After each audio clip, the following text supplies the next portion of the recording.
A blockbuster antitrust trial kicks off today between Meta and the Federal Trade Commission. The government alleges the company, which was then called Facebook, monopolized the social media market when it purchased competitors Instagram in 2012 and WhatsApp 2 years later. Stephanie Sy is here to explore the potential impact of the trial. Stephanie? William, the trial, which is expected to last up to 2 months, could have major implications for big tech. If the social media giant loses, it could be forced to break itself apart and sell off both of those popular platforms, including Instagram, which is projected to make up more than half of the company's ad revenue this year. To help us understand the issues, we're joined now by Rebecca Allensworth, professor of law at Vanderbilt University. Rebecca, thanks so much for joining the News Hour. This is a case that has been years in the making, and we know what the major battle lines already are. The government alleges that Meta used a strategy to buy or bury other startups, killing competition.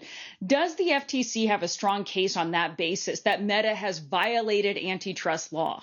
So it has a strong case on that part of the case about whether or not the acquisition suppressed competition. The weakest part of its case is actually whether or not Facebook is a monopoly in the first place, whether or not Meta is a monopoly. It has to prove both monopoly power and an act of exclusion that allowed it to maintain that monopoly power. But the problem for the government is that there are potentially other competitors that we could see as major players in this space. Meta's lawyer today called the case a grab bag that was, quote, at war with the facts and the law. We heard that Mark Zuckerberg himself testified today. What are the strongest points of the defense, and do they have to do with the fact that so much has changed in the social media landscape since this case was first brought 4 years ago?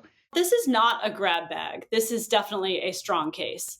So on the part of the government, it's a very strong case. As far as what are Meta's best arguments, those have to do with market power and market definition.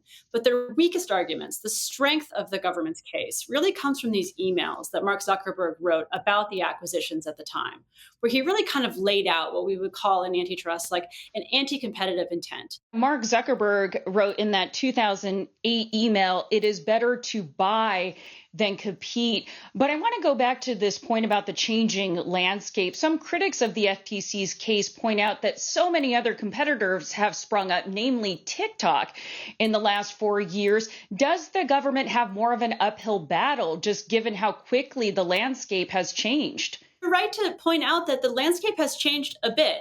But at the same time, I think that the government has a strong argument that, in fact, Facebook, Meta is still a monopolist and they have monopoly power. And that's because while people do sometimes consume other social media platforms, they do spend time on other platforms, they look at ads on other platforms, they still view Facebook Blue, the product we all associate with Facebook, as not having substitutes. It's really one of the only ways to stay in touch with your friends and family. The real question is, can Facebook make their product worse and not lose customers? And we know that they've done that over the years. This is one of several antitrust cases against big tech that started years ago under the first Trump administration and then, of course, continued under Biden.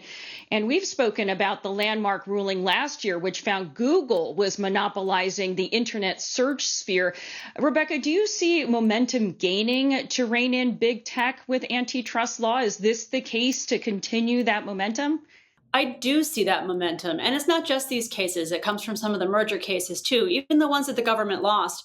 There were all kinds of theories that were endorsed in those cases, those little data points that courts are ready to shift the momentum of antitrust away from laissez-faire and start really taking big companies to task for doing things that are anti-competitive, especially digital monopolies. Now, the big one here, obviously, is the verdict in the search case. But I think we're probably about to get another win for the government on another Google case, another monopolization case in the ad tech case. I don't know exactly how that will go, but I think there's a good chance the government will win.